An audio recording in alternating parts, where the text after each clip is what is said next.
welcome down to the abyssal lair of the radiophonic sea creatures. Prepared to shout, "Oh wow, it's so tender, oh yeah," because I, Tokyo Choo Choo, am going to be your host today. And with me as always is a man whose headstone will read, "What do you get if you leave a poodle in a car on a hot summer's day?" A hot dog. What do you get if you throw that poodle in the freezer? A chili dog. It's Human Metal. How are you doing today, Human Metal? Why would it say exactly that on my gravestone, though? Because I don't know, you love dogs. Yeah, but not dead. Still, I feel like this would be more on your gravestone, kind of. Although, no, we discussed before the show what would actually be on your gravestone. Which I'm not going to repeat. Yeah. But, you know, everyone who's listened to this for a while knows what it will read on your gravestone. So, whatever. I wonder what it would read on Bragg's gravestone. Weed smoker. Weed smoker, homeless-looking guy, big beard. Living fetus. Yeah, cooks good food. Face, his mouth kind of looks like a vagina, like the Predator. Things like an that. awful lot, an awful big gravestone. Anyway, so yeah, Bragg is absent. He's traversing the Big Apple, but I assume on foot and by car and subway. And I've been traversing the Big Apple in a different kind of way, by web slinging as Spider-Man, and like a lot of other people did apparently, because it's now, I think, the most successful PS4 game in existence or something like that. So yeah, good on you, Insomniac. And I couldn't be happier because I like Spider-Man quite a lot, and yeah, this one is a fantastic outing. It's a fantastic Spider-Man game. I enjoyed it from beginning to end. There's a lot of stuff to do. There is, you get a lot of side missions. It's an open world game.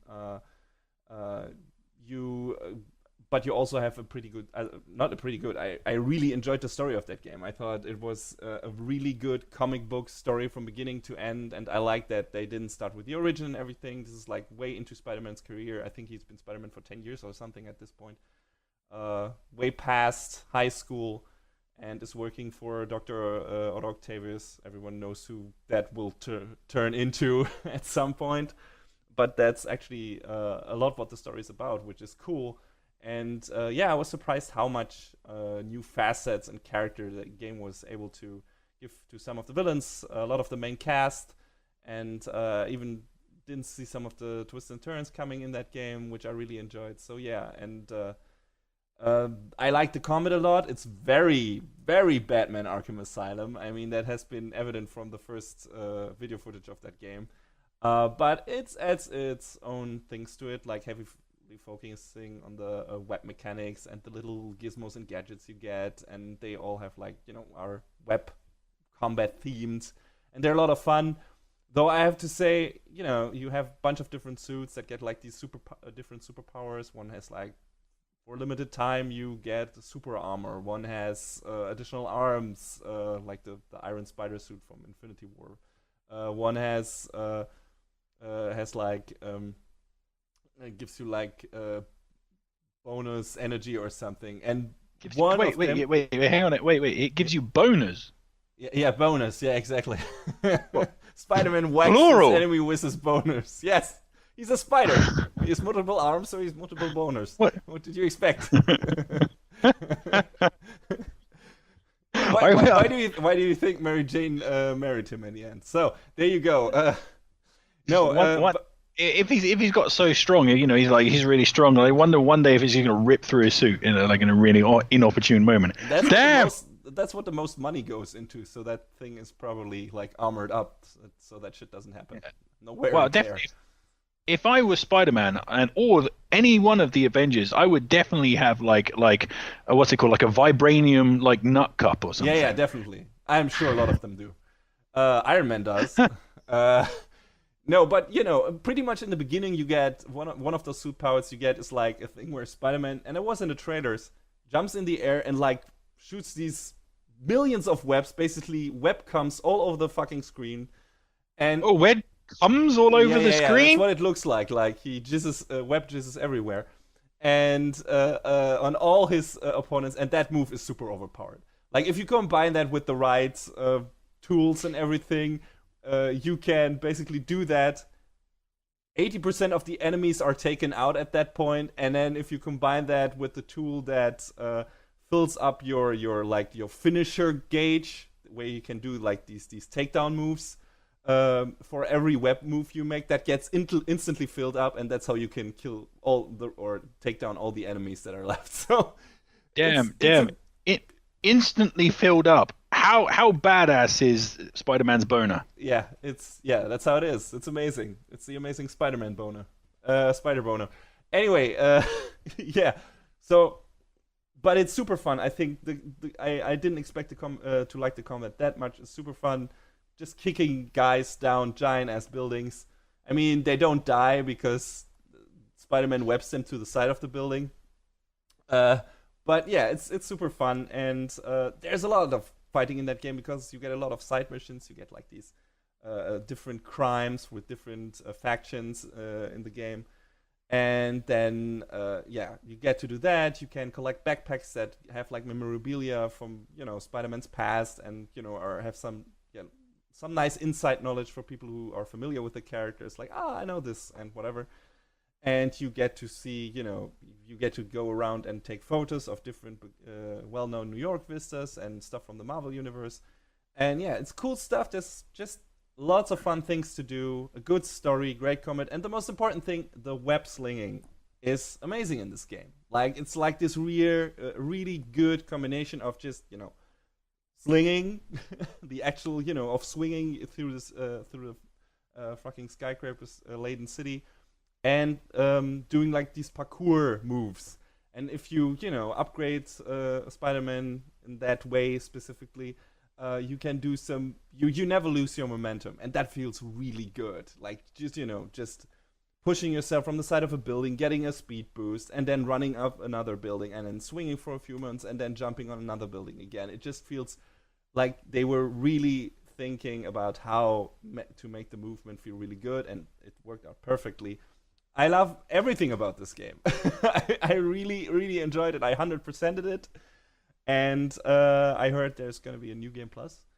And I'm definitely going to check that out. It's not only probably the best Spider-Man game I've played at this point, even including Spider-Man 2, which everyone likes, almost unconditionally apparently, for the PS2 and GameCube and stuff like that. But I think it's my favorite Spider-Man game now, and one of my favorite games, period. I just enjoyed it from beginning to end. I was thinking about it, one of those games when I was not playing it. I was like, I'm going to get that upgrade next, and I'm going to be able to do that and that. So yeah, I love it. I love that game, and I'm really happy that it was such a giant success. I didn't doubt it, but I'm glad it happened, and I can't wait for the next one. I really want to see how that story continues. There were some interesting setups.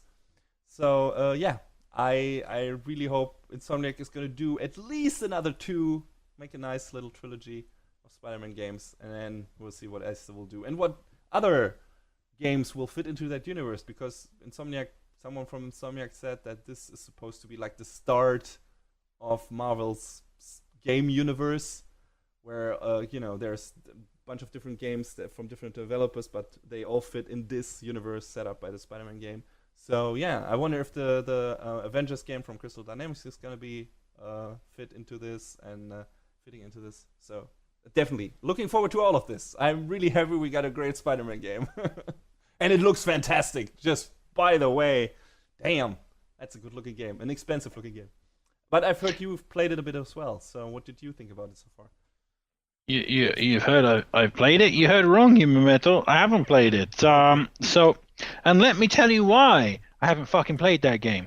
God damn it, this is a son of a bitch. So this took place when the game was just sort of released. So I pre-ordered it from Amazon. So obviously I'm in Japan. I've decided to get the Western version. So I pre-ordered it from America. Then it was like, hey, your game's gonna arrive on September 10th or whatever, like this. So I'm like, oh yeah, nice. It's a couple of days after it's released because it's got to come from the States. Anyway, September 10th comes, there's no package. I'm like, where's my Spider-Man game? And then I check, and then basically my pre-order has been cancelled because they just didn't have enough copies to fulfill everybody's order because the game is like super super popular. So I'm like, damn, son of a bitch. So, however, it's gonna come, but it's gonna be like September, I don't know, like 28th or something. Like it's expected like arrival date. So I was like, well, I can't wait that long to play that game. You know, I want to play it while it's hot, while everybody's like chatting about it, and while it's not spoiled for me. So I cancelled my order. Then I went to the local game shop because you know, the Japanese version of Western games always have English language in them. So I just buy it locally. Fuck it. And thankfully it was released like pretty much day and date with the Western release. So I go in there, I pick up the box, go to the counter. Nope, it's sold out. All copies are gone. Like, damn. So I decide I sort of abandon that. Then I go back to my house and I decide, okay, I'm just going to order it from Amazon Prime, right? The Japanese version from Amazon Prime. Yeah. So it'll probably come next day delivery, whatever. Go to Amazon Prime. The fucking Japanese version sold out. Oh man, that sucks. Yeah, I'm like, I can't get it. The new stock is coming September, you know, like 16th, 17th. I'm like, fucking hell. So then finally I was like, okay, you know what? I'm going to abandon all hope and just relax and just order a copy from America and be done with it. So I ordered my copy from September. That's probably going to come like September 28th, you know, from America, whatever. Just put that order in, forget about it. The next day, this is the kicker, the sting in the tail. The next day, I just visit the game shop that's near my house. They have copies of it in the store. I'm like, damn. I go on to Amazon to cancel my order from the America. It's been shipped. Fuck. It sounds like a clusterfuck of bad decisions or, you know, accidental shit. Man, I'm sorry. So basically, I just had to wash my hands of the dream of playing Spider-Man. Thankfully, it did come to my house around its sort of a couple days after its like you know, projected arrival date. So I got it, and then basically, I was just saying to my wife, you know what, you may as well just put this in the closet now for my birthday, because like I'm now playing a different game. One that's going to take me a while, and Red Dead Redemption is also on the way in. Oh yeah. So just put this away for my birthday in December, and I will play it when I come to it. Because like the fire's off. You know that thing that happens in video games. A new game comes out, everybody's playing it for like that week and a half, 2 weeks maybe, and then everybody's forgotten about it and has moved on. Like, so I wanted to play that game while the fire was still hot with everybody, but I couldn't do that. However, Spider-Man, the lack of having Spider-Man left like a bit of a hole in my life, and I began to think like I need something to play, because, you know, I was like playing some games that I just wasn't getting into, and I just like I need something to play. And then I thought, you know, what game should I get? Well, Spider-Man I'm going to play later. That's open world. I'm going to play Red Dead Redemption. That's open world. So I don't want another open world game, because that's saturation, that's overkill. So what type of game should I play? And then I thought I should probably play a type of game that I haven't played for a long time. So I decided to get Persona 5, because that's a very well respected, critically adored game of recent times, and I haven't played a JRPG for such a long time. I think the last one I played was probably Final Fantasy X. That was like 15 years ago, like, or more. Wow. Yeah, it's been a while since Final Fantasy X. So yeah, I started to play Persona 5. So I'm gonna break this up into two sections. So firstly, I'm gonna break this into negatives and positives, because I do have some criticisms of it. Which I'll get those out of the way first. But however, these criticisms, except for one, which is really annoying, these are relatively minor things. So firstly, I would say Persona 5. I'm coming in. I've never played this Persona game before. This is my first Persona game. So it is massively daunting to start, especially from a guy who hasn't played an JRPG for like 15 years. Like, it's massively daunting when you start. In fact, it's too much. It's overwhelming. There's too much stuff coming at you too quickly, and it is difficult to maintain it all. And that's sort of compounded by a sort of really ill-advised, the kind almost bad pacing. I think, especially through the early parts of the game. Yeah, I'd say the first hours are too slow. Like introducing you into everything takes a really long time, and you don't have access to everything from the beginning and stuff like that. So Well, that's exactly it. But it's not just the first hours. Like the first 20 hours are like that. Like yeah, depending on I'm how about you play it, yes, maybe. I'm about 20 hours into the game, and I still feel the training wheels are on. Okay. You know. So like, What dungeon are you on? well, I defeated Kamoshida, Okay. the opening villain, and I'm just at the point in the game. I don't think there's no real spoilers because nobody's gonna know what the fuck I'm talking about. Where they've introduced the Mementos Yeah. dungeon for the first time. Yeah. Basically, so I'm around there. So I feel like the game's just about to open up to me and Yeah, about to that's send true. me into like That's into around the sort of time. like yeah, but they should have done that. They should have allowed you more freedom earlier to get about a little bit. So I feel like I the agree. pacing. Game takes too much time getting you acquainted with all of the stuff. That's true. Yeah, but I think they should have. But that's the thing. My opinion is that they should have taken a little bit longer to get you acquainted with all the stuff, but let you have a little bit more freedom in Okay. between.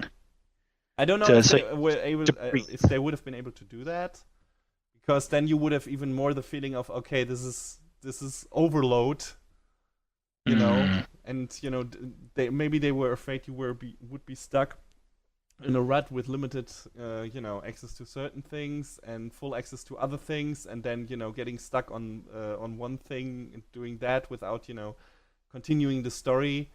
But yeah, I feel like the beginning hours are the weakest part of that game. So I think if you are gotten into the second dungeon and still play it, you're gonna play it for a while. I think the strongest is the fourth one, but that's a while oh, off.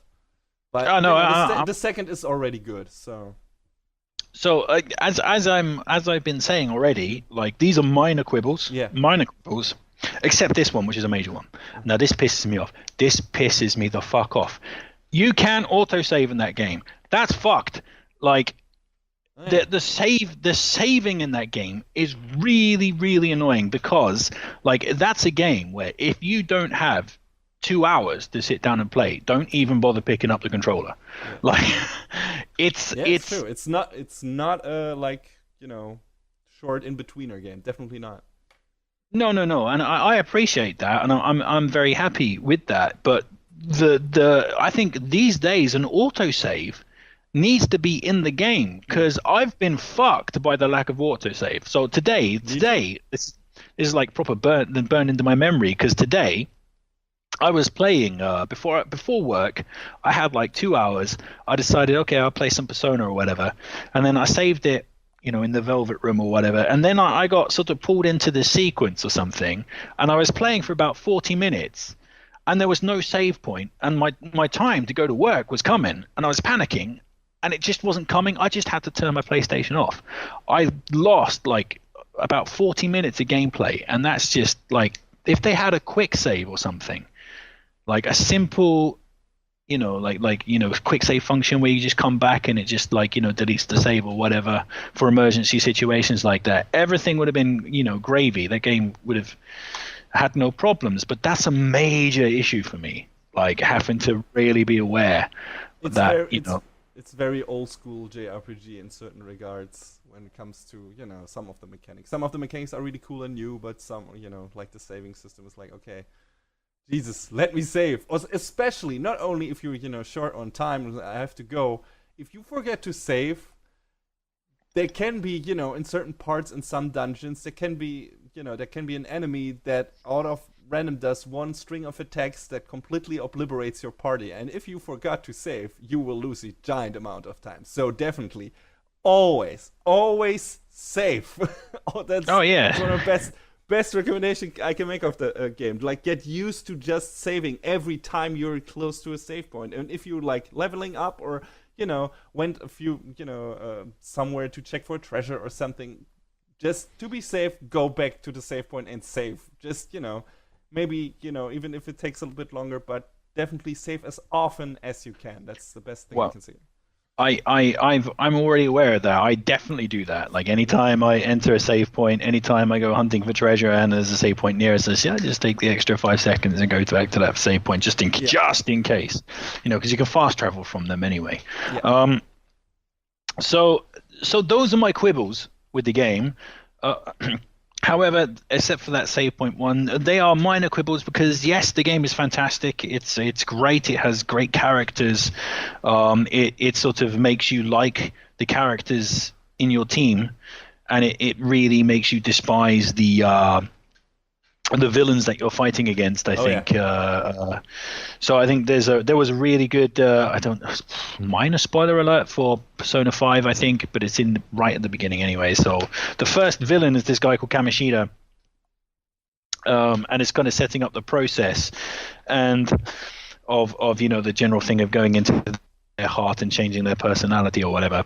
And it's like, we can go do this and we can change his personality and he'll come clean or whatever. Oh, okay, yeah, let's do that. Yeah, but he'll leave him. There's a chance it can leave him brain dead and kill him. And it's like, damn, I don't want to kill the guy. Like, I just getting him to confess his crimes or whatever. Like, it's totally fine, but I'm just not up for straight up, like murdering a guy, and he doesn't deserve that. And then, short time later, it's just like, you know what, fuck this guy. Yeah. Kamishita is one of the worst. They put one of the worst ones right in the beginning to get you immediately like on the side of the other characters easily. He's a dipshit. I think he would. He probably speaks to you personally because you're a teacher as well, and he's like the worst scumbag, abusive teacher you shouldn't be. Yeah. And yeah, so yeah, it's good. Also, I mean that's a theme for Persona in general. I think that all the adults in that universe are assholes. Like that has been a thing in Persona, I think, from the beginning. And 5 is no exception to that. Like most of the, not most of the grown-ups, that's ridiculous. There are a lot of, nice grown-ups too. But a lot of the grown-ups in that game are super assholes. Really, really, really, really, really hideous, vicious and everything. So yeah, Kamishita is only one of them. But, it's not, you're not getting... I can already tell you without spoiling much, not every dungeon is going to be like, oh, he's a super big asshole who treated a kid a bad way. There are going to be some twists and turns on some of those, and those are very interesting as well. So the game does a lot of, with its idea about going into these people's thoughts and their self-image and everything, and fixing that. So which in itself is a super interesting idea, in my opinion. Like, yes, it is. In fact, it led me back to go watch The Cell, that old movie, the old Jennifer Lopez movie, and that's pretty very cool. Comparable. Yeah, I never thought of that, but yeah, the guy in that is also Kamoshida. Yeah, and he creates this like palace of his own and his own idea of what his what he is and what his self-image is and everything. Yeah, so The Cell is pretty close to Persona 5. That's true. That's why I wanted to watch it. I was just thinking, I was thinking, man, this really takes some ideas from The Cell, I think. But I mean, The Cell's a good film though. It's really scary, actually, much scarier than I remember. Anyway, that's getting off point. But yeah, I think as you were saying, the story is actually really good, and it's really done very well and sort of kind of emotionally impactful. It got me a couple times already. You have no idea. The big creatures are still coming. I really hope you're gonna stay with it until the end, but it's a very long game. I'm afraid you will fall off at some point just because you're gonna have a trip ahead of you and everything. I don't know if you will be able to finish it before that or something like that. But it took me quite a while to finish that game. I ran through it twice, but Jesus, I had fun all the way through. It's a very long game, so there's a lot of stuff to do. So. I understand that. I think this is a game that has caught my attention enough and is relaxing enough to play as well. That it's because it's not an extremely hectic action heavy game. It's turn-based battle system, so you can sort of do it at kind of your own pace, and so I quite like that. It's quite a relaxing game. And you should go. The first. You're probably gonna play it one time, but the first time you go through, you should just try to play it normally. You won't be able to get everything, get all the social links and everything, because that's you really need to min-max to make that possible, and some of the stuff you can only get in New Game Plus. So just do what you want to do. Yeah. don't do what you don't want to do, and that's it. You probably won't be able to get everything anyway. So just enjoy the story, enjoy, hang out with the characters you want to hang out with. But yeah, and then the game will be a lot of fun for you. And that's exactly how I'm playing it. I'm playing it, I don't really mind missing a bunch of stuff as long as I can get through to the end game. But yeah, I'll do sort of as you say, what I want to do. Excellent music. Oh yeah, excellent music. I love the soundtrack to that game so much.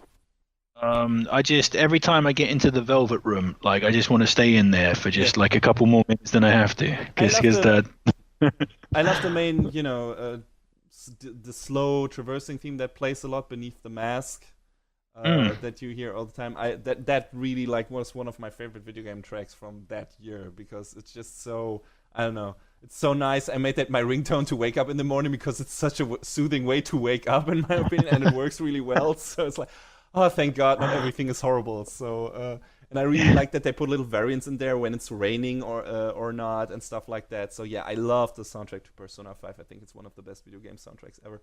It's great stuff, and especially the dungeons themes who later get vocals as well and stuff like that. So yeah, good stuff.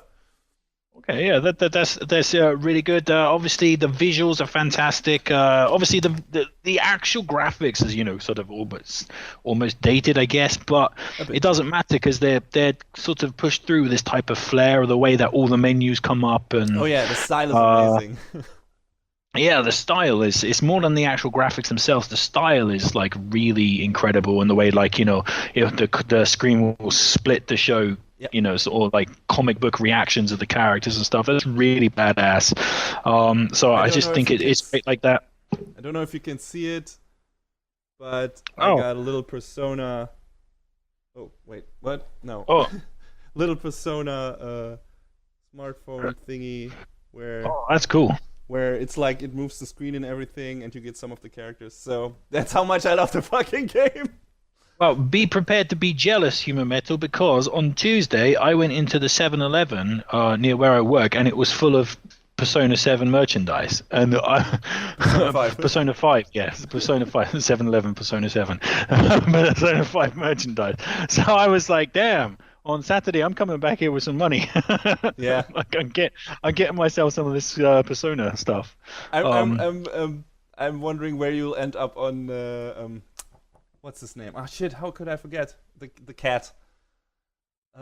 Morgana. Yeah, Morgana. If you will end up liking him, a lot of people hated him. Like, because especially he's at a lot of points he's telling you should go to bed even though you want to do more, just because the game doesn't allow you to do something in the evening because you have to do something else in the morning or something. And a lot of people hated him for that because he's the avatar for that. So I wonder where you'll end up because you like cats, but he can be a little shitter. But that's also kind of cool. I at the moment I'm 20 hours in roughly. I like him at the moment. Yeah. He just turned into the Totoro cat boss though, which is a bit weird. Yeah. I like how they influences in that game. I like how they discuss it away. It's like, why a bus? He's like, I don't know, cat bus is just as popular in this country. Yeah, I love that joke. It's like that's what cats do in this country, right? Like, yeah. I get it. Yeah, it's pretty good. Yeah, good stuff. Also, I like the battle system, which is it has the whole Pokemon thing there of getting new personas and stuff. Although, like, executing them is like really harsh. Oh yeah, just killing them. There are different versions of executions too, and all of them are like really gruesome. It's like, what the fuck? It's like, man, this character's been. It's like this persona's been really useful to me, and like you just don't want to see it have his head chopped off. It's horrible. Did the Japanese version come with Japanese voice track and English text in the box, or? No, I don't have the Japanese version. I ordered mine from America, so I got the American version. So it's just it's got voice dubbing and English language. I think you can download. Yes, yes, you should definitely do that because the dub seems to be alright, but the Japanese dub is preferable, and you can play the game with English text and Japanese dub. You just have to log into the PSN store and download the pack. It's for free. It's I totally get that, but at the same point, I've been playing it for 20 hours. I'm sort of, do you know what I mean? Those character I get voices, it. You should annoying have as done they that are, from are the still in beginning. there. The problem is the game is set in Japan, and always it would feel weird to me to play it dubbed. But you do what I you want. If you're understand. familiar with the voices by now and you're okay with them, that's Oh, cool too. it's sort of grown on me because for a long time it had just the worst thing because I live in Japan. The fucking mispronunciation of the Japanese words are just annoying Yeah. fucking about it. Oh, takamaki. It's like it's takamaki. It's Uh-huh. takamaki. It's not takamaki. Takamaki. Come on. Yeah. It pissed me off. Sakamoto. So just be aware Sakamoto. that you have still the option to remedy that if you want Yeah. to. But the one Also, thing that I noticed that kind of bugged me was like, and that comes into play in the combat as well. You are when you are recruiting the monsters, you do like basically this interview yeah, where I you like ask that. them things or they ask you things and you have to answer them. And I never, in the beginning, without looking at an FAQ, I had no idea what to do and what to answer, right? Then I checked it and it said, okay, if the monster type is this, like moody or angry or something, you have to answer sincerely or, or quippy or be an asshole or something. And a lot of the answers you can give in the game, I don't know if it's because of mistranslation or whatever, I have no idea what kind of answer they are supposed to be. Like, are these gloomy answers? Are these angry answers? It's just not. I'm not able to determine that, and that kind of bugged me a bit because it's like, okay, I definitely want to recruit this persona, and I can't because I have no idea, what I'm actually saying to the thing and what it wants to hear, and that bugged me a bit. So yeah, I was happy when you got to the point where it was a bit easier to basically auto recruit them or scare them into automatically joining your ranks, because that's also a skill you can gain. So I like that the negotiation system. I think it's quite interesting. I don't have the again, I'm only 20 hours in, so I haven't really dealt with it for as long as you have. But yeah. I find I can pretty much guess what the right answers just through common sense, like about Okay. 90. Maybe it's because I live in Japan Yeah, and I maybe. just understand the Japanese mindset a bit Yeah, more. maybe. Yeah. I just don't have that problem. I'm just like, oh yeah, this is what he wants me to say. Okay. And so I don't. In fact, I think I've only failed like one single time to recruit a monster, like only once.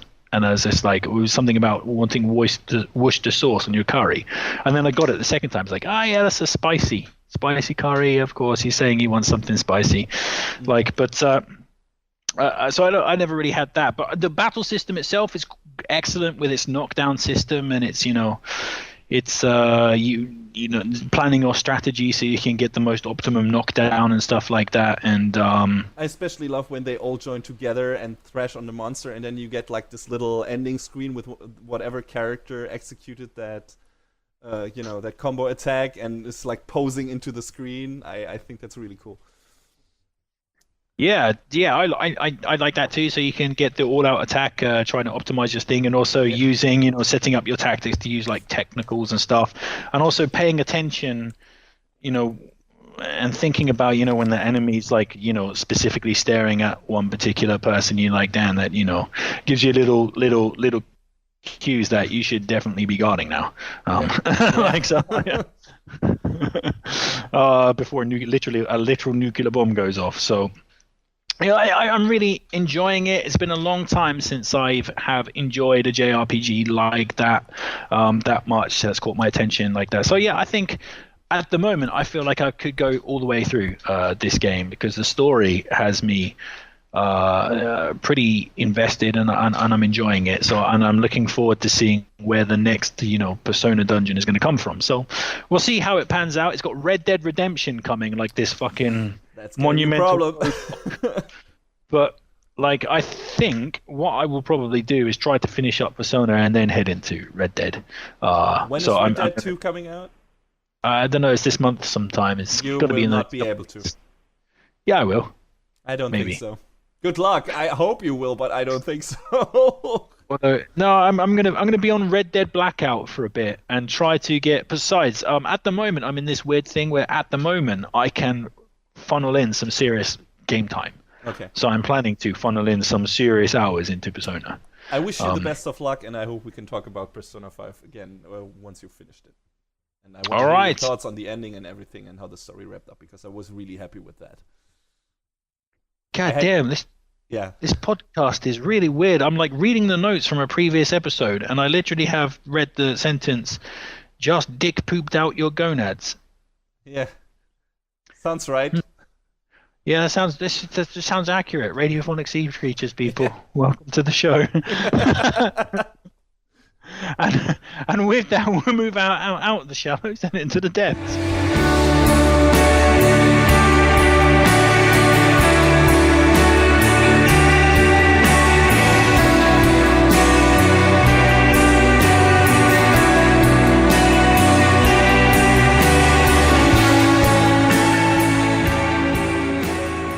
Welcome back to the depths. So, today on the depths, we're going to be talking about those games, those games you recommend to your friend, the games that your friend would love. You know that they would love these games, yet for some fucking reason, they just won't play them.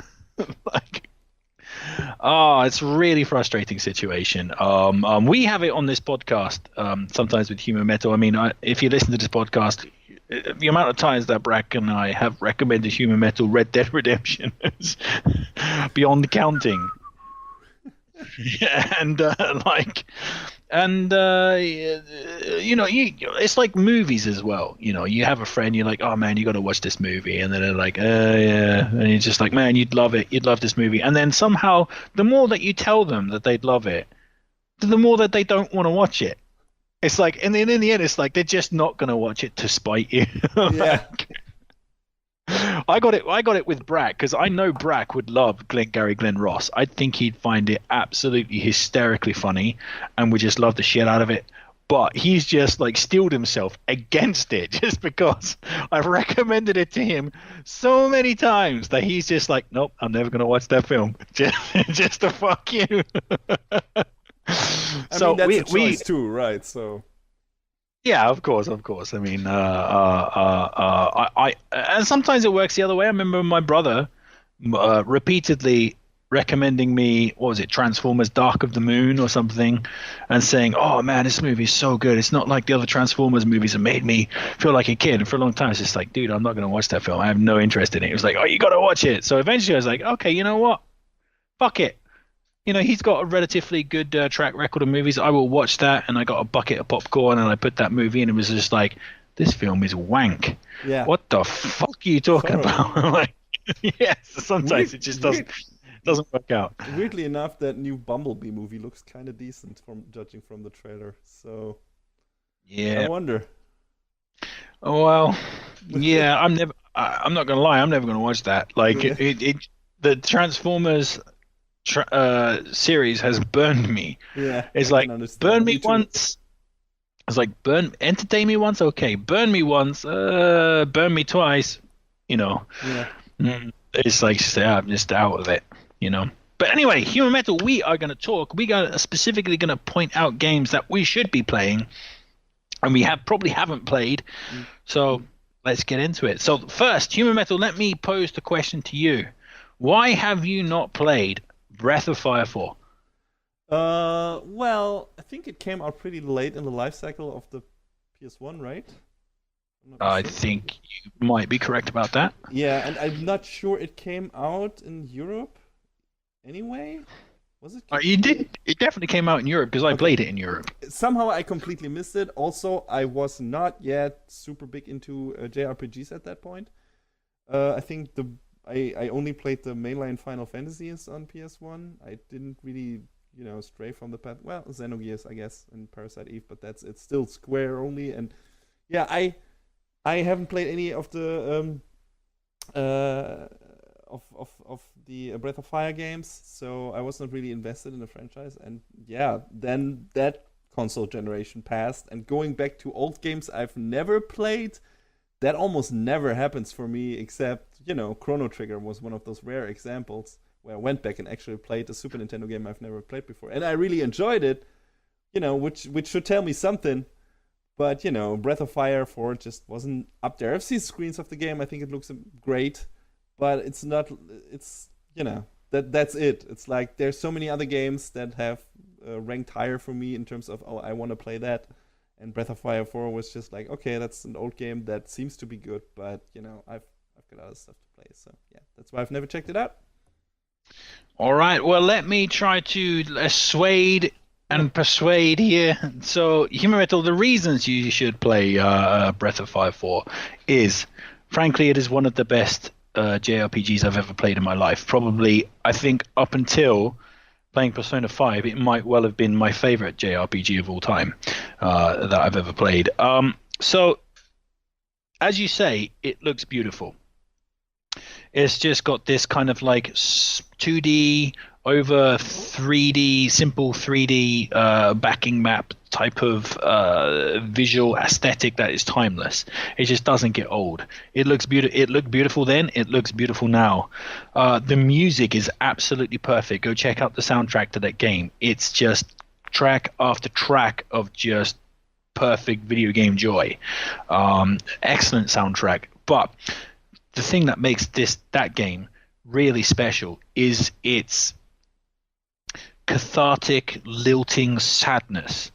It's a bit like it's a bit like the movie The Crow, like you watch that film, but underneath the surface of that movie there's this really hard sadness going through it. Breath of Fire 4 has that. It's about themes of loss and not understanding your place, and about like the eternal bonds of love between people and stuff like that. It's like the soundtrack and the storyline like combined to make this really sort of cathartic feeling outpouring of just like sadness and grief somehow. Like it's hard to explain, but the storyline is really, really well done. And it has a couple of shocks in it in the story which really impact you emotionally and leave you sort of devastated. The other thing, which I guess is kind of like a JRPG staple, but I think is done so well in this game, is that you get to play as the bad guy and the good guy, and understand so a bit like both. Chrono Cross, I guess. I've never played Chrono Cross, so I can't Okay. I can't say that. But yeah, but basically, in the game, the hero and the villain sort of wake up at the same time, which I guess they're obviously intertwined in some way. The hero and the villain, because they both sort of come at precisely the same time and wake up into a world they don't really understand. And the bad guy's like this emperor who was like emperor from like a millennia ago or whatever, and has come back to reclaim his place. And the hero is just this noob who just wakes up and doesn't understand who he is and where he's come from or what he's doing. But these two tales go along simultaneously, and of course in the typical RPG tradition, the bad guy is super overpowered, so you're just walking into random battles and stuff, which are turn-based, by the way. You're walking into these random battles and stuff and just absolutely decimating fucking everything, which is quite interesting. And as the hero, you're actually having to struggle and fight like legitimately and raise your level and stuff. But what happens during that storyline, I don't think it's a spoiler really, but like the good guy sort of gets a party together and gains friends and whatever, and has a story of kind of like bonding and support and love. And the bad guy just has the weight of the world come down on him during the course. So you really, because at the beginning of the game, the bad guy's not bad. And then gradually, through his mistreatment through the game, he becomes bad, and you understand like what pushes him over the edge, which is a really great story device to sort of properly understand the bad guy and why he becomes twisted. And if you were that guy, you'd be fucking pissed off too. So it's and then finally, when those paths converge into the final battle and whatever, it's like you're ready for it. It's just really fucking well done, and just the graphics, the design, the different areas of the designs, and some of the sort of like interim bad guys. There are a couple of bad guys to get through before the final confrontation or whatever. They're really nicely fleshed out and really make you furious with them. It's just an absolutely perfect RPG. The battle system is fantastic. You can combine heroes' attacks to make a super powered attack, a lot like Chrono Trigger, a lot like Nice. that. So Can it basically, Oh, sorry. yeah, carry on. Can you decide which character to play in the final battle, or are you only the hero at this point? No, you do have to play the hero because the bad guy does eventually lose his shit. Okay, all right. Yeah. So it's obvious going into the final battle. Besides, at the end of the game, it's not a spoiler because you can see it like within the first minutes. You know exactly what they are. They're two halves of the same thing. Mm-hmm. Yeah. And then at the end, it's like the battle who wins out, the darkness or the light, that type of thing. So one of them has to go, basically, to form into a whole person. But so it's kind of got that type of thing. So you and also the storyline is great because you want to play as the good guy too, because like I say at the end, that the bad guy, although it's no fault of his own, he does overstep his boundaries, and he does want to destroy everything and everyone. It's just like, I'm just going to kill you all because humanity's not worth saving like this. Do you know what I mean? Like, definitely the plot line makes you want to play as the good guy at the end, and you don't really have a choice but to play as him. But yeah, the combat system is great. You can combine heroes' attacks and stuff and create mega attacks, and then these really impressive like mega attacks where some of the characters can summon dragons. And a part of the storyline is about hunting down these dragons so you can like regain your power, these legendary animals and stuff. And they have these really super impressive like cutscene style attacks on the enemies that where they basically go up into space and stuff and fight like Mechagodzilla. It's incredible to see, and it's just a brilliant game. And I know for a fact, Human Metal, if you played that game, you would adore it just like you loved the Chrono Trigger. I think probably more so because it's got a much deeper story than Chrono Trigger. Okay. Like that, and that's one generation removed, right? I mean. Yeah, but that's also the best thing about it. Like a bit like Persona. Do you know, like Persona's whole thing is about ultimately catharsism, right? About among other things, there will be a lot of other things coming into play later. But definitely, that's what Breath of Fire 4 is, catharsism. Like somehow, like expelling this sort of sadness that kind of lingers in your soul, and also like some of the unfair things that happen to the bad guy. You really feel for that fucking guy. It's an excellent JRPG, Human Metal. I know you like JRPGs, and I'm telling you, you're missing out a masterpiece by not playing it. Okay, you convinced me. Oh, I did convince you, yeah. Yes. Goddamn. I mean, I looked at the game. It looks pretty, and I just didn't know anything about the story and everything because I never, looked it up. But yeah, it sounds great. So count me in. All right, there you go. That's a win for me. A really good game, and you might want to play. Who knew? Human Metal, what's on your list? What are you not going to all try? be as easy, I promise you that. All right, let's have a look. Go on then. Bring it on, Human Metal. Okay, so this one will be a quick one because I think you at least checked that one out already.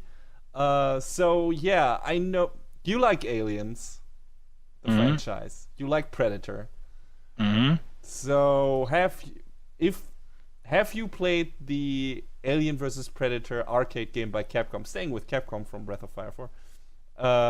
And if not, why not? Okay, well,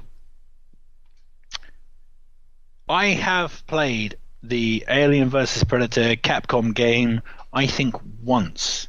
Okay. And it was in a dingy arcade in Bognor Regis, in England, and I was on holiday there with my family.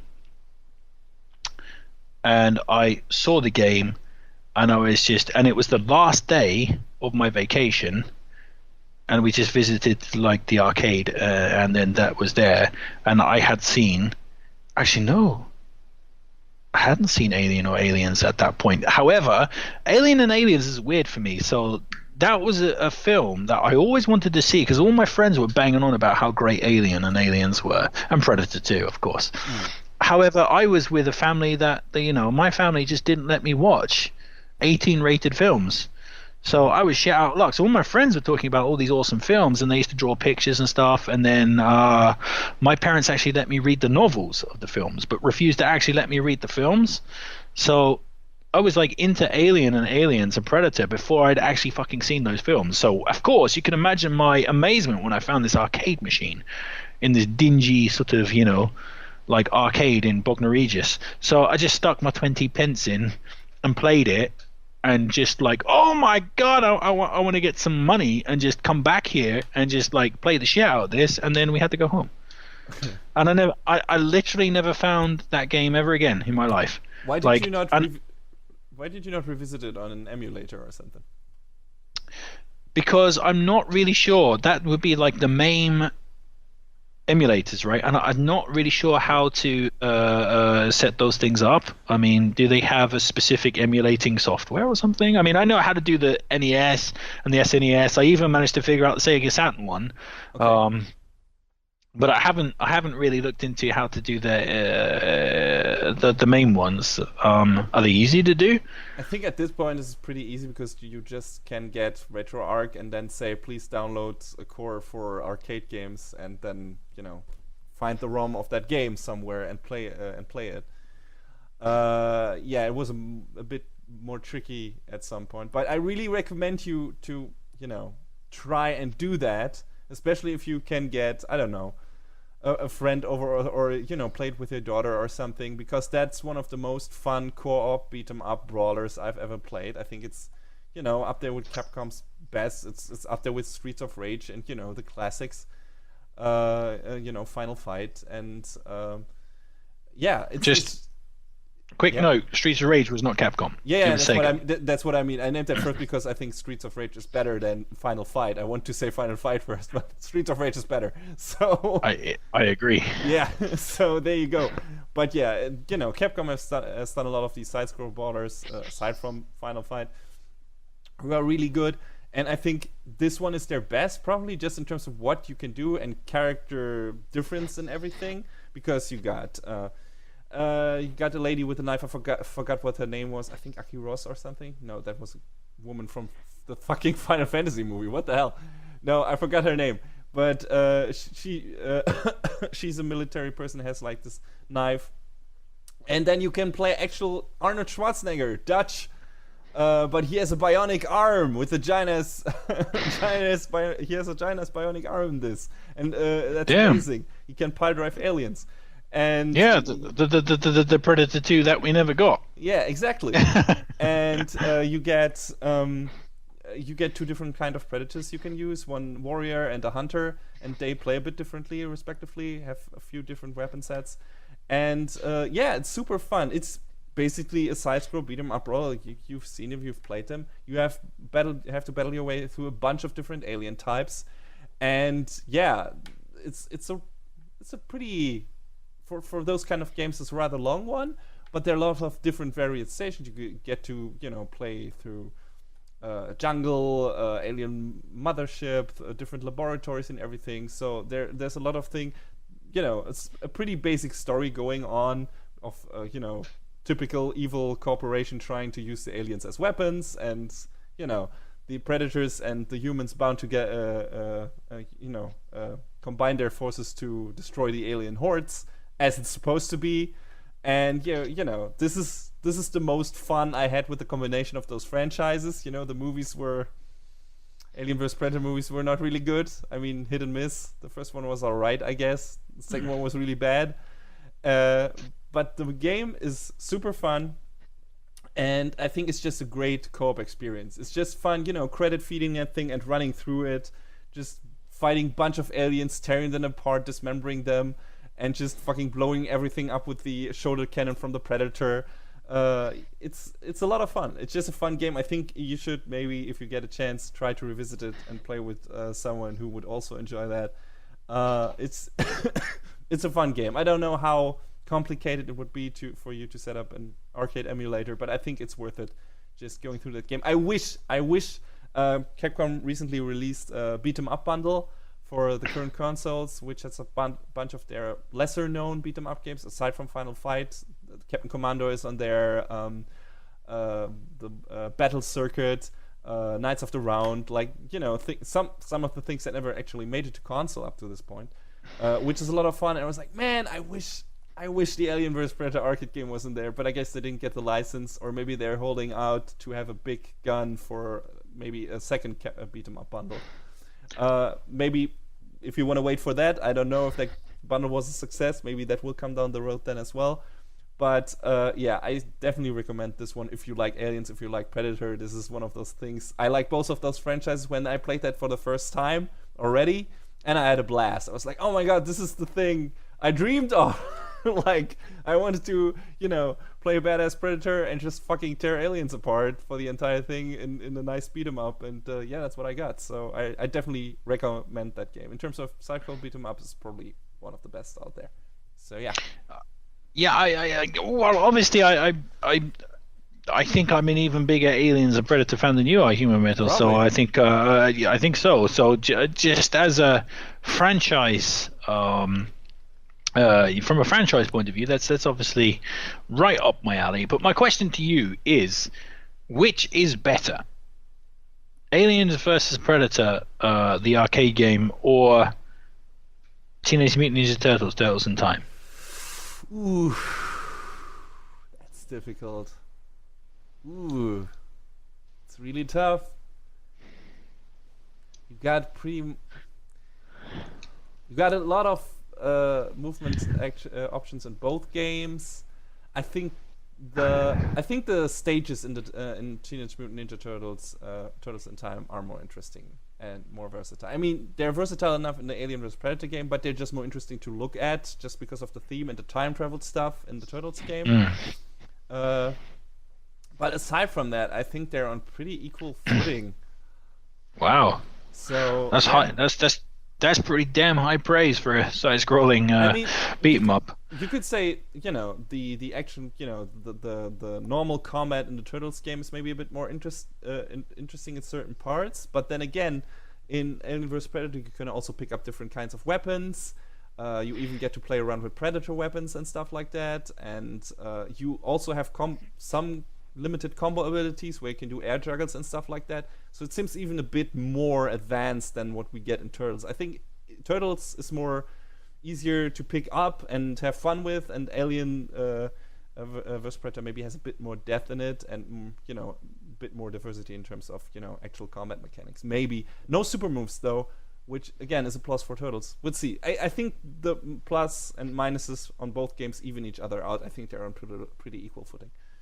Well, I tell you what, if I can ever figure out how to use the MAME emulator, I will definitely check that out, because I would like to do that. And while I'm at it, what fucking hell? Why not just download that Simpsons one and a lot of fun. The Teenage Mutant Ninja Turtles arcade game as well, which I haven't played since I was like 13 or something. So yeah. Apart from I played the NES version. But people who, if you are interested in playing Alien vs Predator, do not play that fucking Super Famicom SNES version. No, that's terrible. That's nasty. Play the arcade version, please. Yes. So I would be interested if it's not top of my priority list. I'm not going to lie. And but yeah, if one day I'm feeling like a classic video game and can figure out how to fucking download that arcade thing. I mean, if it was easy, if I could do it at a click of a button, I'd play it without thinking. Do you know what I mean? If I find you a very easy to understand tutorial how to install an arcade emulator on your machine, will you check it out? Yeah, I will. Okay. I tell you what, you send me the exact instructions with the links and stuff. I literally will play that. All right. That's a deal. Yeah, so yeah, that sounds like an interesting game, and just to say that Teenage Mutant Ninja Turtles in Time, is just one of the best. No, let me recorrect myself. Is the best side-scrolling beat 'em up of all time, in my opinion. That you've played. That I've played. Yes, I have played a lot, but I haven't played Alien vs Predator. Yeah. All right, so I guess next on my list. Okay, we go with the second game here. Human Metal, why have you not played Axiom Verge? Again, probably same reason for a lot of the things that I haven't played. A lot of other games, getting in there that I was more interested in. But I also got two gripes with Axiom Verge. The thing that you told me about the music and everything sounds super interesting, so I was like, okay, that sounds cool.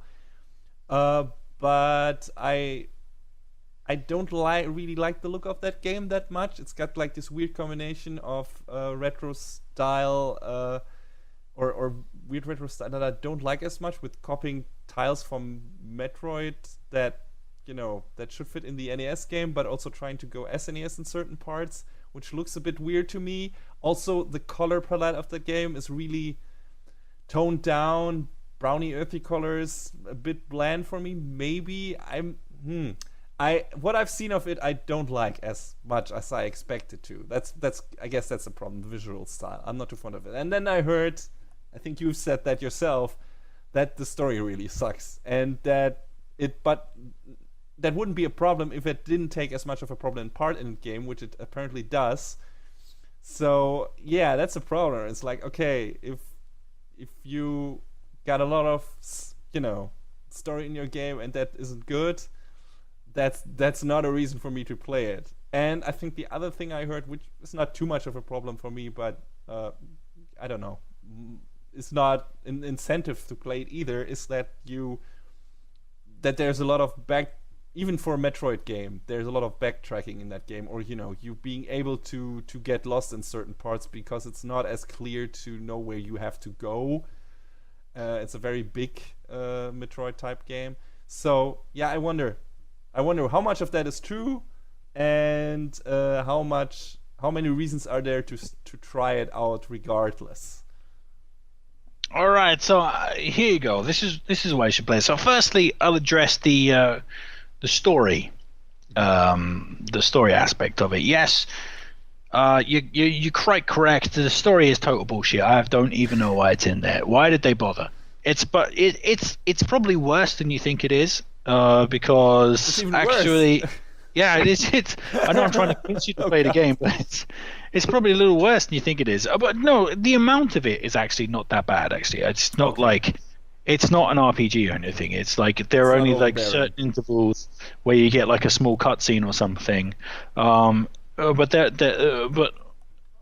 98% of the game is actually gameplay. There's like 2% of it that is reserved for storyline. But the thing is, though, is that it's memorably bad. I mean, it really thinks that it's clever and dealing with these kind of deep themes of like, who am I, where am I from, and it really, and the language it kind of uses is almost a sort of like a how can I say, like a really dignified poetry type of poetic, in the first Thor movie. Yeah, exactly like that. Yeah, it's properly like that. It's like, or it's like, I can't think of an exact quote, but it's like, the shade of your conscience turns darker with each passing moment, like this. And you just think, and you're like, this is really boring and uninteresting and literally makes no narrative sense whatsoever. I wish it wasn't here. like that's the one thing. I mean, even when the villains and the hero, have their conversations and some revelations are happening, it's like playing Destiny. You're just thinking, I don't give a fuck, just let me fight. So yes, the story is bullshit, but thankfully that is a very, very minor part of it. And definitely the developer would have been well advised to have skipped that completely and taken a leaf out the Metroid book. However, the backtracking stuff, some people see it as a minus because, well, frankly, they're pussies and they didn't grow up during the Metroid era where you actually need to use your fucking brain. It's old school. Yes, it is old school. So if you're lost, you have to think to yourself, where do I go? How do you know where to go? You pull up the fucking map screen and you have a good look at it. Like, what part of this map haven't I filled in, right? There are some squares over here I haven't explored, so let's go here and take a look what's there. Then you go there and you find a mysterious place, like you find out where to go. And some of the more ingenious places, some of the more ingenious parts of the game, which are frustrating, yes they are, but ultimately they turn out to be the most memorable, are sort of the parts where it really sort of pushes you to think for yourself outside of the box, where, minor spoiler alert, it doesn't matter because you don't know what the fuck point is, but there's this point in the game where I got completely stuck, just like you're talking about, and I'm like, where the fuck am I supposed to go here? I don't know. And yeah, I felt some frustration because I just couldn't figure out where to go. So I had to go old school. I opened up the map and I was like, dude, where am I going here? Where haven't I explored? It's like, okay, there's this section here I haven't explored and it looks suspicious on the map. So I went up there and I was like, there's something up there, but I can't get up there.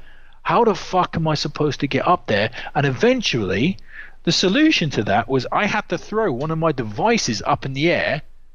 And then when it got to a certain height, I had to switch it into another device and it allowed me access to the next area. And when I figured that out, I was just like, I am the smartest man alive! It was such a pop. Like, you know what I mean? So it has that element of it. When you do get that old school moment where you have to literally just figure out for yourself with no assistance what is going on, and you figure out the puzzle or the solution, it's an endorphin rush. It's a it's a reason to play the fucking game, not a negative. And this game rewards you by, like, my advice to anybody who goes into playing Axiom Verge is going to be a massive piece of advice for you, because in this day and age it doesn't always equate, is that those missing squares on the map are missing for a reason. Go check them out. Like, that's the best advice I'll ever give you about that game. If you have the claw and there is a missing spot on your game, go swing across there like Bionic Commando and see what's over the other side of that level, because I guarantee you there will always be some power up, some or extra life or whatever the fuck, or a way through to another area. It's just you have to pay attention to the map and do it. When it comes to the visuals, Human Metal, I completely disagree with you about the brown color palette, because some parts are, but the parts are like color coded, and some of them are insanely colorful. You had the snow area, which has fucking badass music, by the way. You have like, seen then, I guess. Yeah, it's like it's pink and white and colorful as fuck. You got the kind of like the blue area, the red area, the brown area. They're sort of like color coded. The weird fucking glitch area, the lava area. Like, there's the sort of general areas are sort of color coded. So yes, you do have to go through a mechanical brown area at one point, but you also have to go through the beautiful snow area. You have to go through the blue hued water area, the kind of like overgrown green growth area. So they kind of like color coded the one with all those weird fucking snails in it. Yeah, don't worry about that. But all right. No. But there are other things as well, and these are the best things about the game. The controls are absolutely pitch perfect. They are done perfectly. I think the map design, like I say, and the layout of the game is absolutely perfect, because it really rewards old school gameplay. Like, you have to explore. You genuinely have to explore, not some kind of like go here and go to this fucking dot. You have to explore.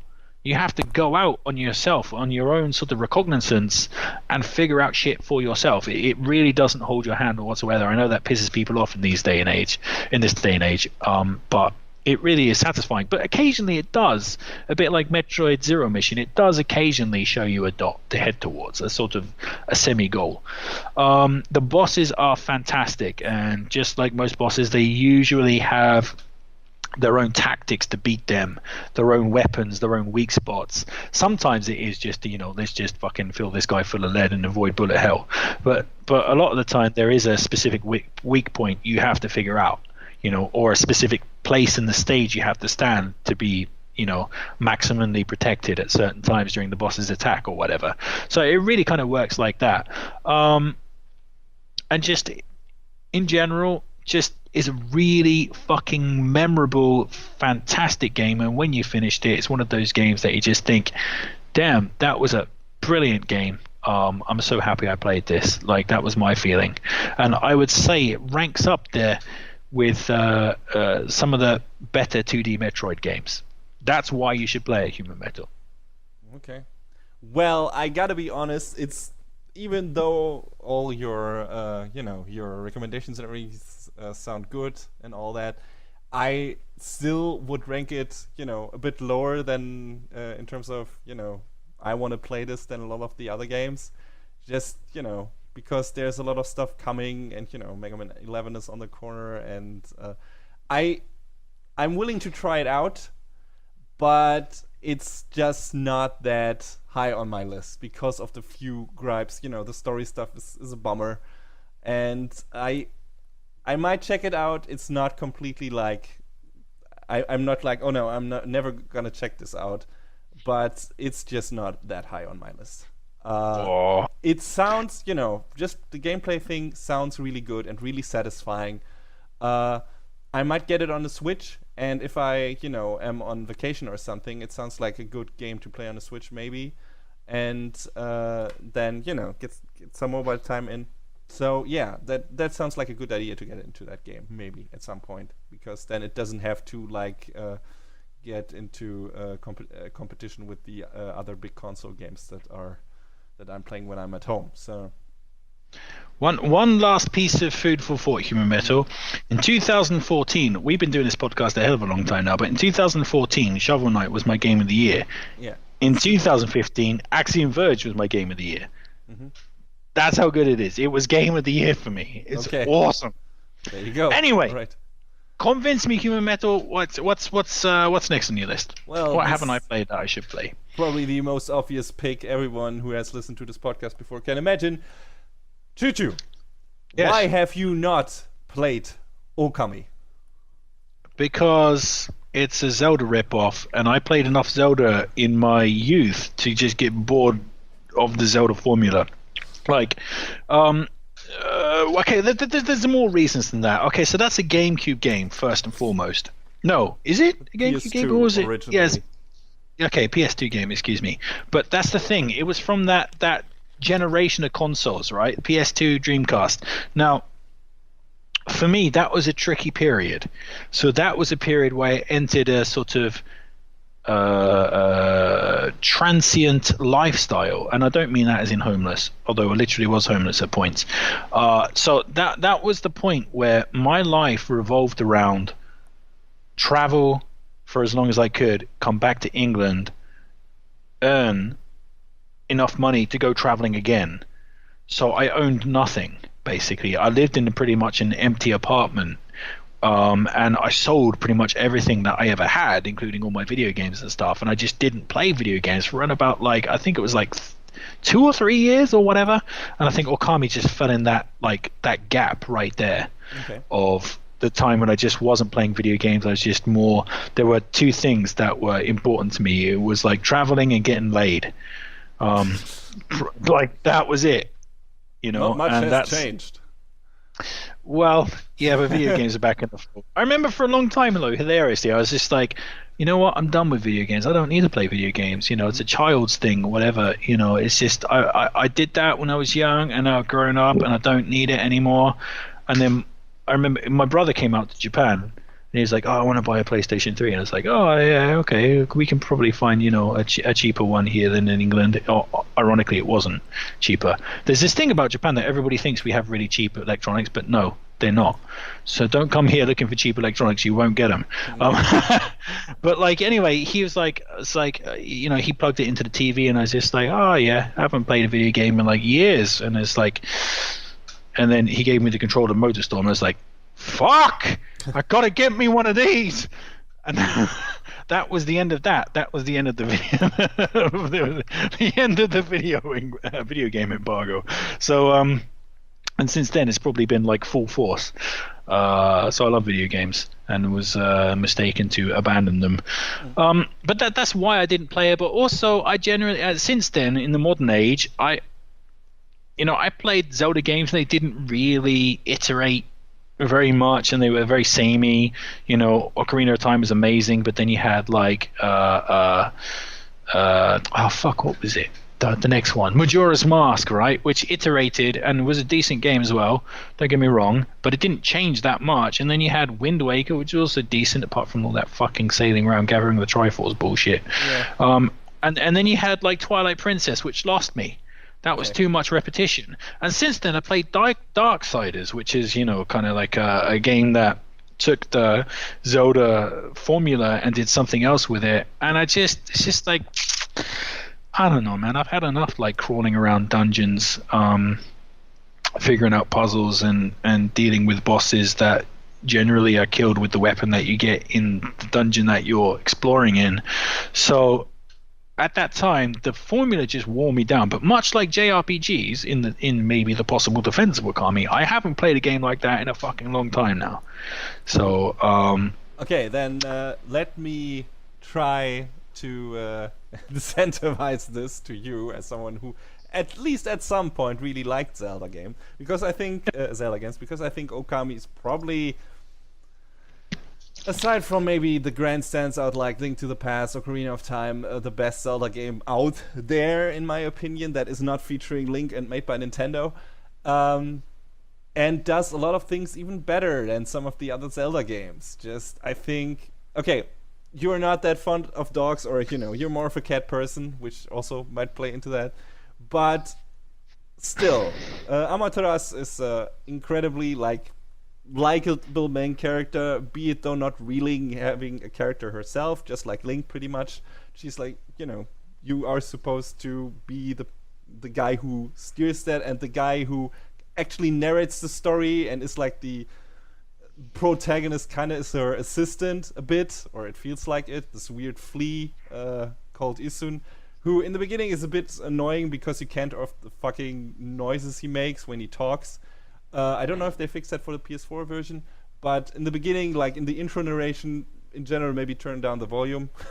That's the only gripe I have about this game, is like this weird jumbled pseudo-Japanese noises they put in there instead of actual voice acting.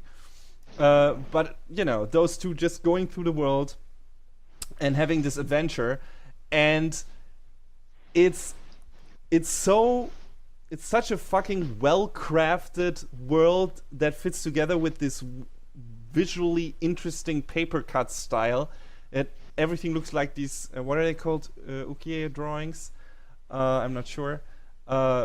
Which is this old Japanese style of drawing. Yeah, like woodblock style. Yeah, hokusai right? And stuff like that. So, and that's what the game is supposed to look like, kinda. And when I revisited it, a year ago on PS3, the PS3 version, I was like, oh man, is this gonna work as well in HD? With the filter and everything, and it looks fucking perfect on PS3. And now it's out on PS4. I imagine it looks even better on that as well, because that style works really well when upscaled to a higher resolution, and it just looks so good.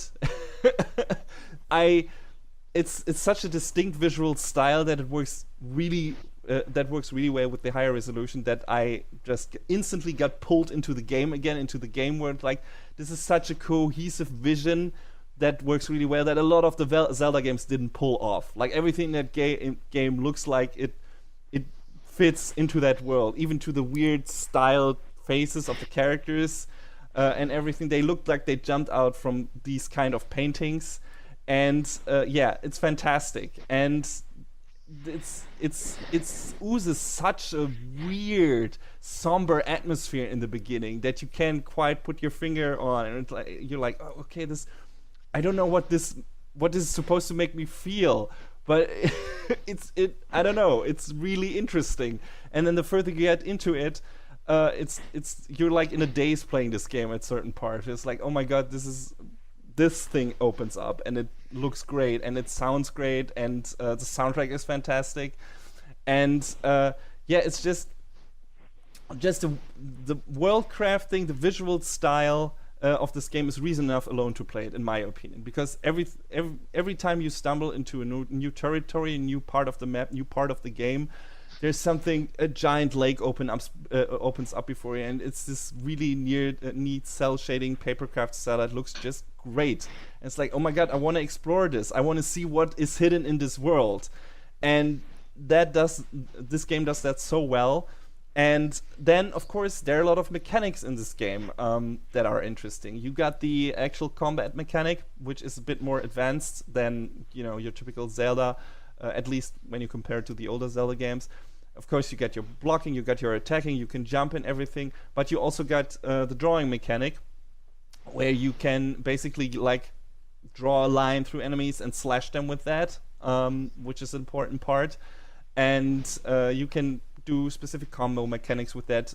Amaterasu gets different weapons during the game, like 3 different types, which all have a very different style of attack. One is even more like a gun than like an actual melee weapon. One can reflect attacks and stuff like that, so you can make it more of a parry game, a parry heavy game. It's very versatile. It's basic, but it gives you enough diversity to make this interesting and not make it like this one note thing throughout the whole game. You can vary a bit, and you get different moves and everything, and you get more brush stroke techniques throughout the game that also factor into the combat. Like not only like the slashing thing, but also you can create bombs. You can create a wind that blows the enemies away and makes them like lose their balance and everything, and then you can attack them. So the combat mechanics in that game are really interesting as well.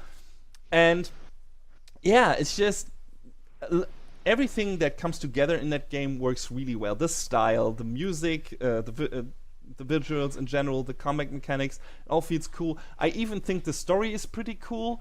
It's not like super interesting in the beginning. It's like pretty basic. You have to like help someone destroy this giant monster, even though there's a twist to that as well. But from that on, it opens up, and things change, and it gets expanded on. And I think what might be, I don't know how much you're familiar with Japanese fairy tales, who are very prominent in Japan, like what was called the Princess Kaguya and the bamboo cutter and stuff like that, which is apparently the game. I read up on that, but it's been a while. The game takes a lot of influences from that, and there are a lot of names in there that might ring familiar to you or your daughter, for example, who have heard of this.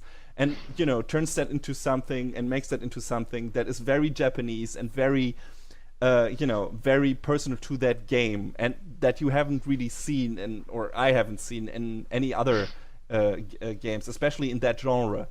It feels distinctively Japanese, pretty much like maybe the Yakuza games feel very Japanese, and you couldn't, at least a lot of characters and vistas from the game, you couldn't just take out and put in a different game. It wouldn't work. Persona 5, also a very Japanese game, and the same goes for Okami, in my opinion.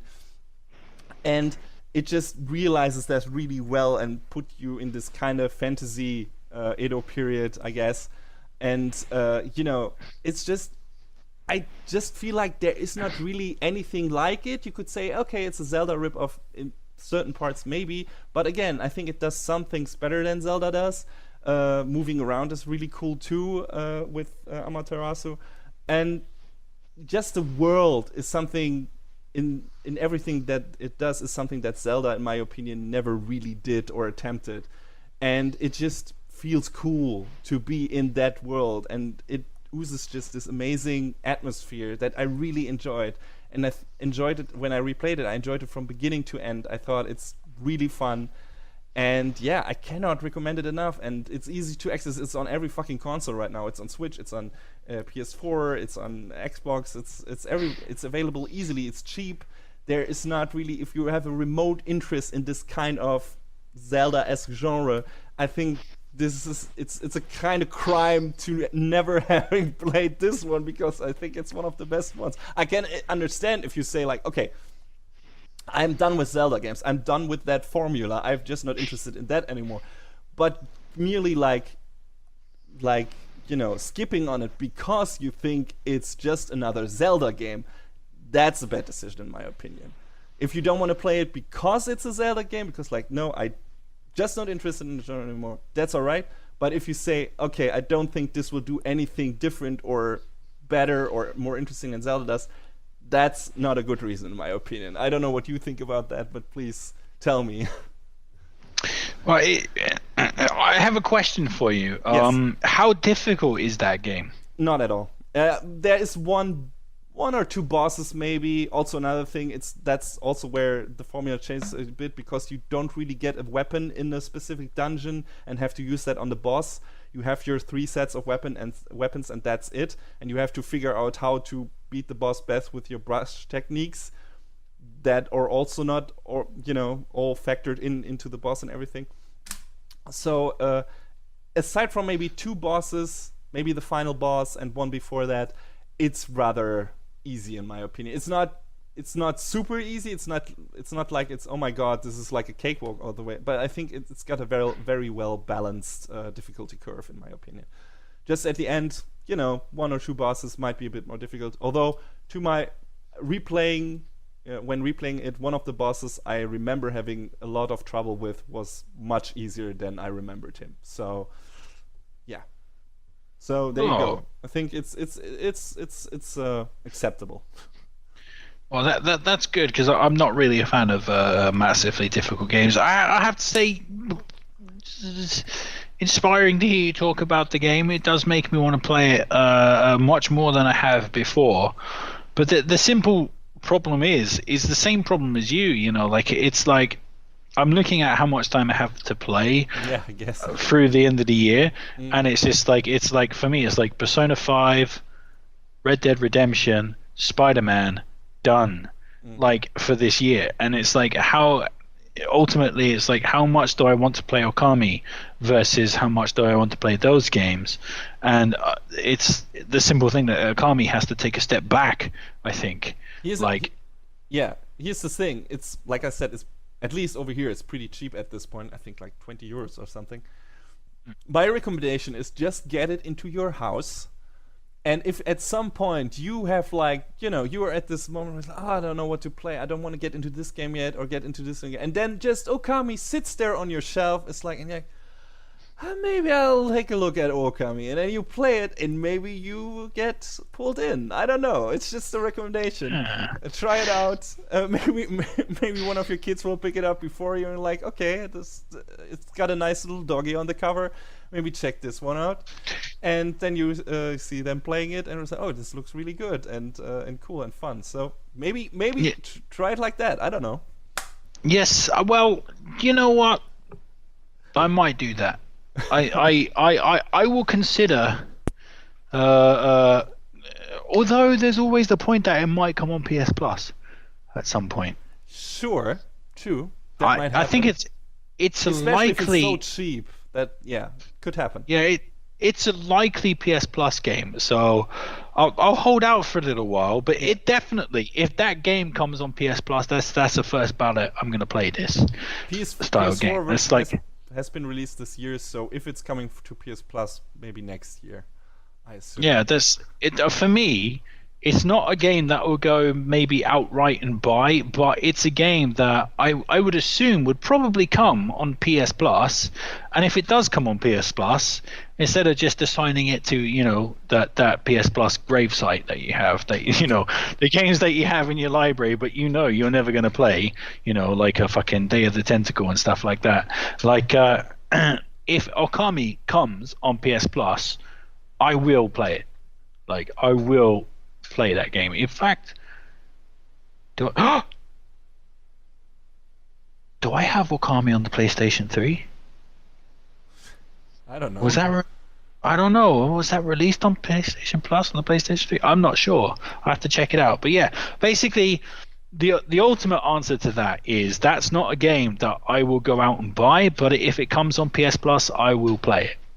Like I will give it a chance. Please give it a chance. That's all I'm saying. If you don't want to stick with it for one reason or another, I can understand that as well. But if you check it out and give it a chance, maybe the style and everything about that game will draw you in. And I think it looks just as good as it did on PS2, if not better on PS3. And I'm gonna get it for PS4 because I only have it digitally on PS3, and I'm like, okay, I want to have a physical version of this in this quality because I like it so much. And so that's Yeah, my sense on the game.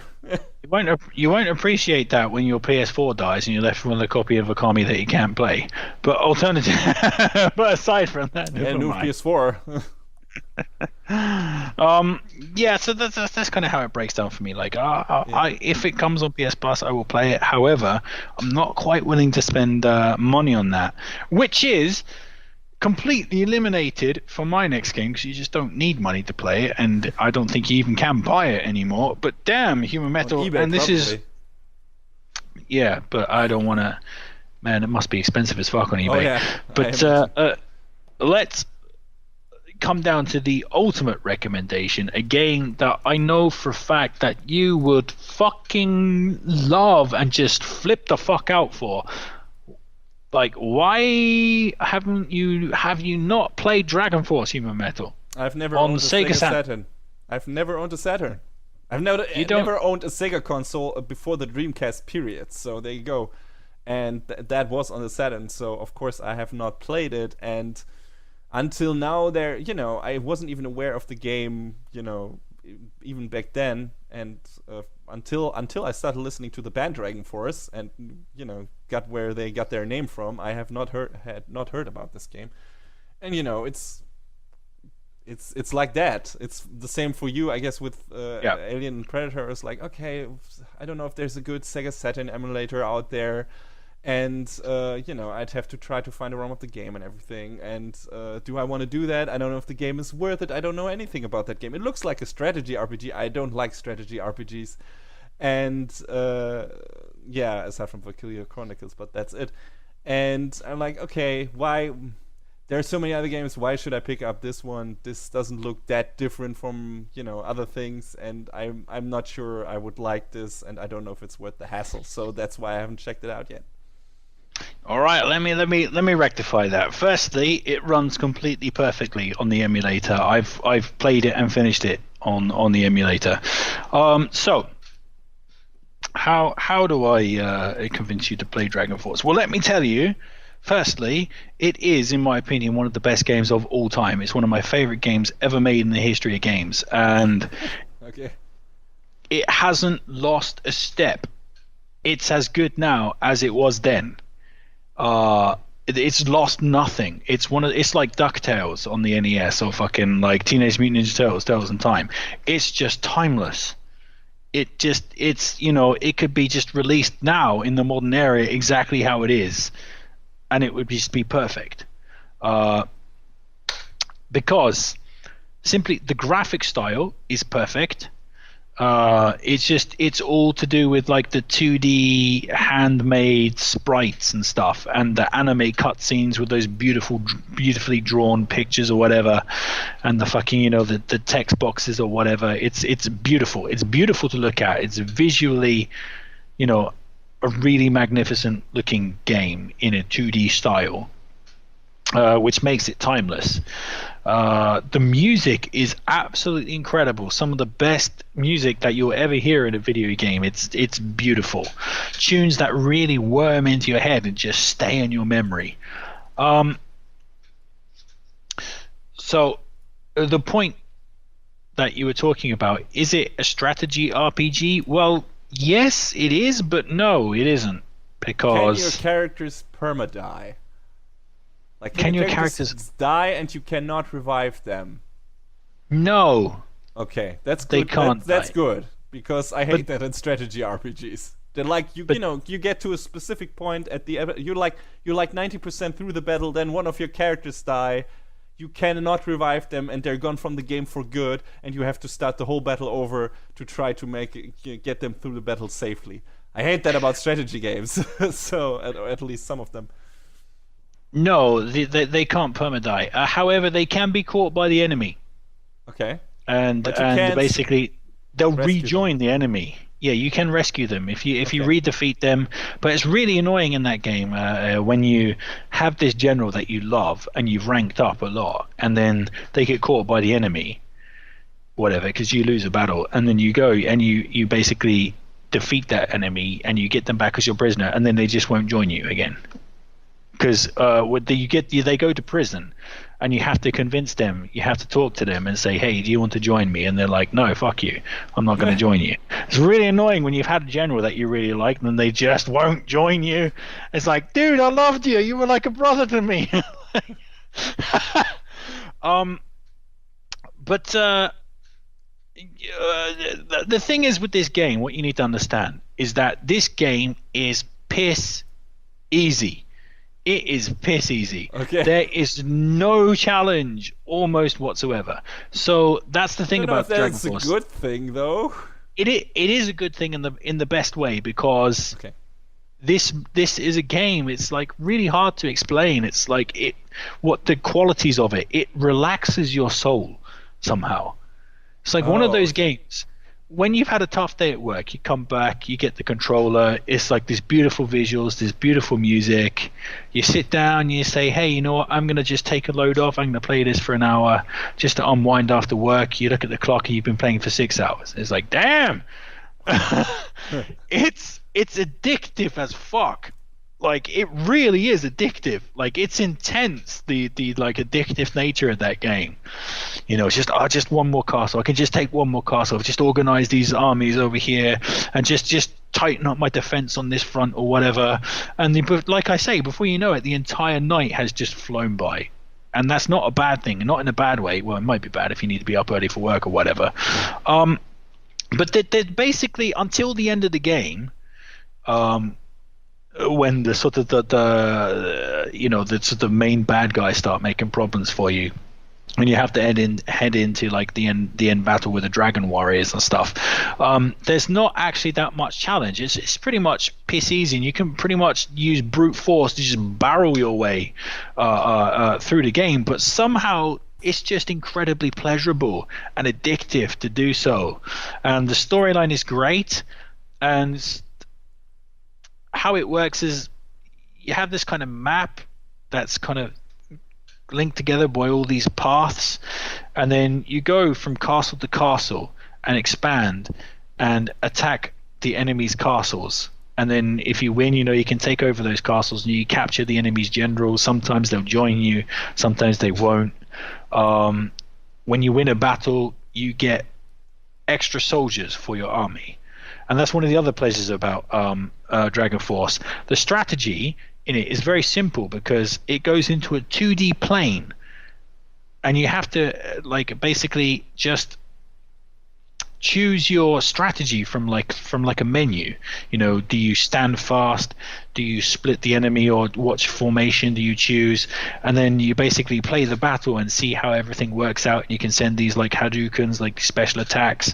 But it's not like Final Fantasy Tactics, you know, where you have to think minute to minute. I'm going to move this dude here and move this dude here. I'm really bad at that. So this is the Final Fantasy Tactics thing. I just cannot strategize. I cannot plan in advance that well, and it always fucks me over in those games. So that's why I'm not that fond of them. I have to do over pretty much every step I do at least once, because I make such bad decisions in those games. So that's why I'm afraid if something is, you know, like is kind of a strategy game. But at least if you say it's piss easy, that's, you know, it's easy. It's and you don't have to deal with any of that. Basically, the tactics are pretty much the same. It basically works like Pokemon. You have a rock, paper, scissors type thing with troop types. Mm-hmm. If you have the stronger troop types, then to be honest, you're not in any real danger. The best thing to do is just stand fast and let the enemy come to you, and you have a defensive advantage, and you'll take out most of the troops anyway. It's very rare in the game that you'll run into any trouble. I think within a couple of hours into the game, you'll be pretty much like the Terminator. You just be rolling over everything and everyone. which is really fun, unless you choose one of the weak nations that has like mages and stuff, and then you're in for a bit more of a battle. But and that's the thing, in that game you have 5 nations you can choose from at the start. And what's really interesting about that is they each see the same sort of story events through different aspects, through different eyes. Okay. You know, different monarchs and whatever, and there's different map positions, and you have to take care of different enemies. So it's really fun. But then this is a great reason to play the game through twice. Is that after you finish the game, you unlock the two other nations, the final nations. Firstly, you have the real hardcore choice, which is right bang in the middle of the map, and it's going to be besieged by everybody, which is that's if you really want to go the difficult route. And also, the best thing is you unlock the bad guys, and you can play as the bad guys and just sweep the country, just basically spreading evil, which is seriously fun. When you played as the heroes, just go play as the bad guys. It's fun as fuck. And you also get to learn much more about the bad guys and why they're doing what they're doing. Oh, that's cool. So there is like an underlying story in a way. Yeah, there's a story there. There's a pretty decent story about like an ancient evil god being brought back from the dead, and 7 members of the Dragon Force who combine to stop him and stuff like that. So actually, the impetus is not just world expansion. It's like we need to find these other 7 members of the Dragon Force, and it makes sense in an RPG. I'm going to say it out loud. It sounds weird. So the best way to find these 7 people is conquer the world. But sounds a bit weird now saying it out loud, but it makes sense within the confines of the game. Plus, you have all sorts of things like that really annoying immortal dude who can't be killed, who has this like bloodthirsty sword and stuff that lusts for murder. You have like a couple of different subplots and stuff. Some of the relationships between the characters are awesome. You get attached to your generals in the same way that you get attached to Pokemon.